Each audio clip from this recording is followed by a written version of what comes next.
Gipuzkoako Foru Aldundiko ideiak diru laguntzaren baitan garatu dugun aisia ez hitzaile euskaldun eta inklusibo bat zer izan behar duen proiektuari amaiera emateragoaz.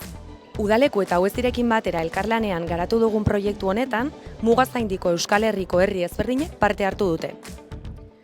Proiektuari amaiera emateko egun osoko jardunaldia antolatu dugu Ziburun. Ekainaren 6an izango da eta bertan Euskal Liburu eta Dizken azoka egongo da. Beraz, goizetik bertara gerturatzera animatu nahi zaituztegu. Azoka 10etan irekiko da eta gu 11etan hasiko gara proiektuan parte hartu duten herriekin topaketa itxi bat eginez. Elkarrekin bazkaltzeko aukera izango dugu eta ondoren jardunaldi irekiari ekingo diogu. Ordu 2:30 5:30 izango da eta hau irekia izango da eta nahi duen orok parte hartu dezake bertan. Bertan kontatuko dugu Euskal Herri mailan aisialdi ez hitzaile euskaldun eta inklusiboaren inguruan ze kezka partekatzen ditugun, herri hauek izandako gogoetak ezagutzeko aukera izango dugu eta aurrera begira gai honetan elkarrekin egin dezakegunari forma emango diogu.